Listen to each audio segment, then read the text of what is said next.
Hello everyone, welcome back to my channel. I hope आप सब अच्छे होंगे। तो फ्रेंड्स, मंगलवार को जब मेरा बेटा स्कूल से आया तो बिल्कुल बेहाल सा लेट गया था क्योंकि इसको फीवर है। मैंने चेक करा तो 101 इसको फीवर है और ये कभी भी ऐसे नहीं लेटता है अगर इसकी तबीयत ख़राब ना हो तो जहाँ से मैं बेटे की दवाई करवा रही थी वहाँ से बिल्कुल भी असर नहीं हुआ। तो मैं यहाँ पे लेके आई हूँ चाइल्ड स्पेशलिस्ट पे, और यहाँ पे भीड़ नहीं है, सिर्फ पर्ची जहाँ पे बनती है वहाँ पे हर तरह का पेशेंट होता है, वहीं पे पर्ची बनती है, वहीं भीड़ थी। यहाँ पे हमारा दूसरा ही नंबर है। ऊपर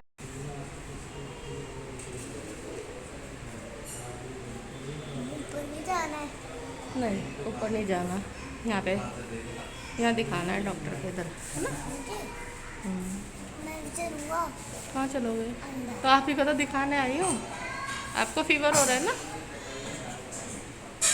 और ये तो शुक्र है कि यहाँ पे बिल्कुल भी आज भीड़ नहीं है, वैसे हमेशा यहाँ पे भीड़ रहती है।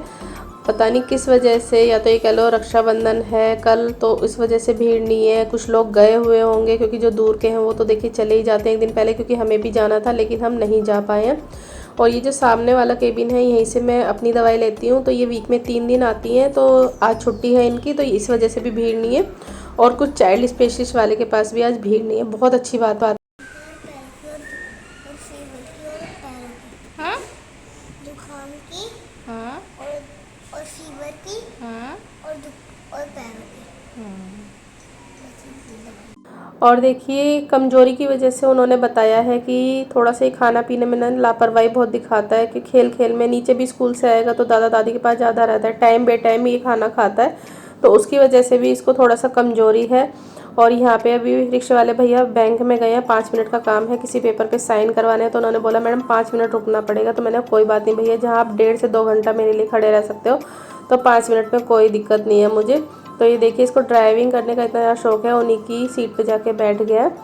तो मैंने कहा अभी खेलने दो, अगर वो ठीक है थोड़ा सा।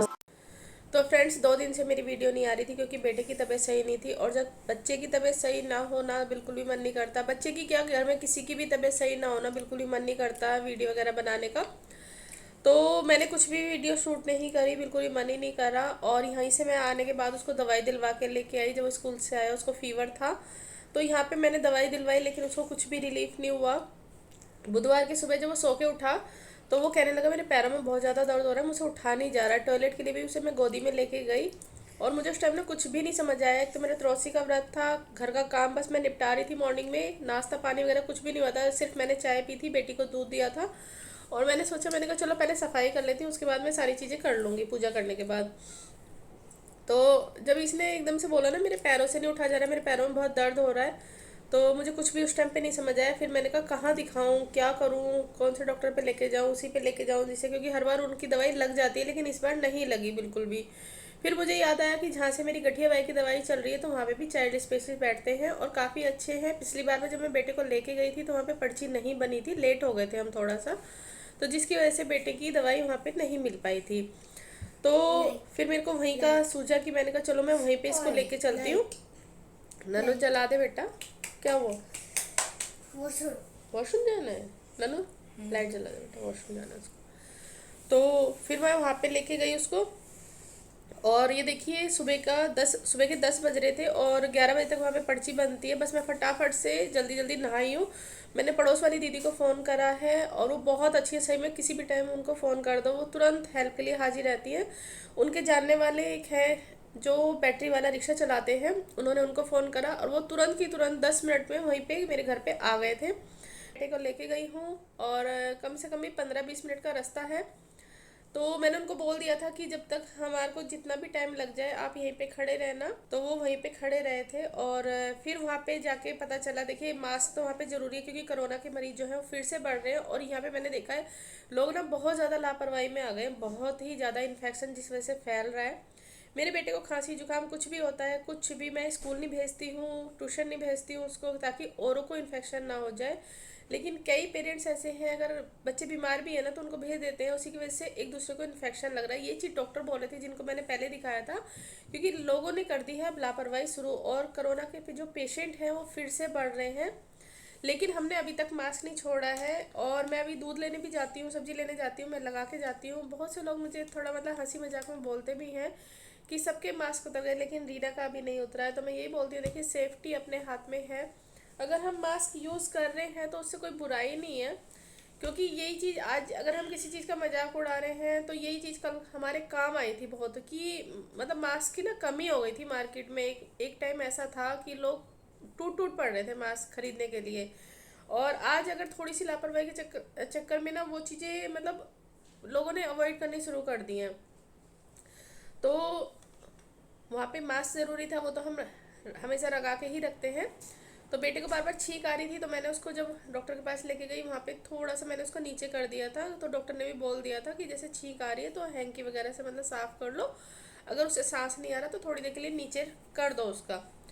तो वहाँ पे एक रूल और निकाल दिया है कि जिसको बूस्टर डोज लगी है वो ही दवाई ले सकता है, अदरवाइज दवाई नहीं मिलेगी, क्योंकि बहुत ज़्यादा सख्ताई कर दी है वहाँ पे। तो मेरे को 2 डोज लग चुकी थी, तो उन्होंने मुझसे पूछा, फिर मैंने कहा नहीं बूस्टर डोज अभी मुझे नहीं लगी है। तो उन्होंने बोला पहले आप बूस्टर डोज लगवाओ, उसके बाद ही आपको दवाई मिलेगी।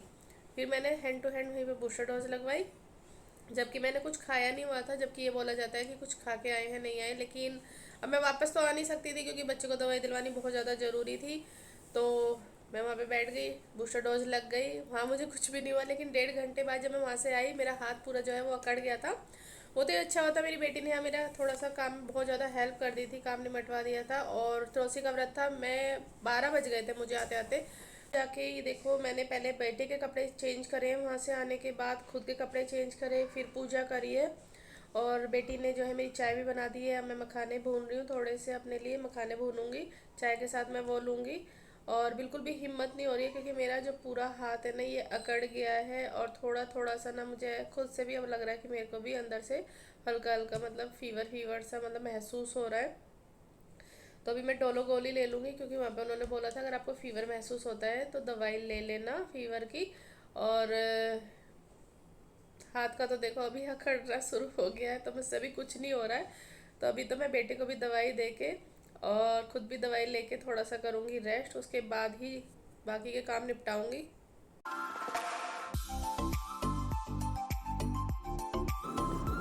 तो यहाँ पे मैं थोड़े से मखाने फ्राई कर रही हूँ। बेटी ने चाय बना दी थी, वो कह रही थी मैं ही मखाने फ्राई कर दूँगी।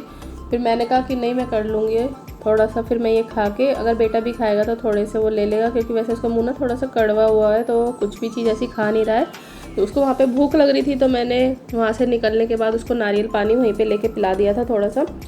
और एक नारियल पानी मैं उसके लिए घर के लिए ले आई थी, ताकि उसको थोड़ा सा कमजोरी जो है वो कम रहे। डॉक्टर ने बोला था कि इसको फल वगैरह ये चीज़ें खिलाओ, थोड़ा सा नारियल पानी वगैरह पिलाओ।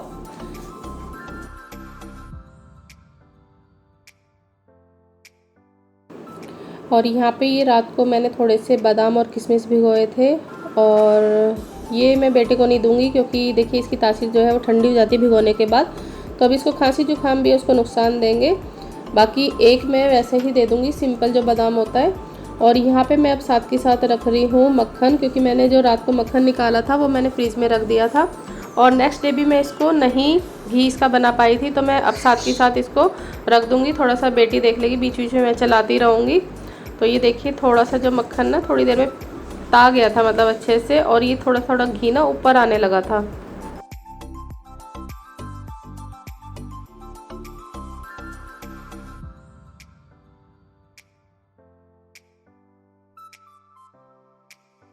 तो ये देखिए जब तक मैंने चाय पी मखाने खाए तब तक मेरा घी बहुत अच्छे से निकल गया है। और बीच बीच में बेटी भी चलाती रही, बीच बीच में मैं भी आके देखती रही थोड़ा सा। तो घी बहुत अच्छे से निकल के एकदम अलग हो गया है, और बाकी का जो नीचे का था वो सब नीचे बैठ गया है।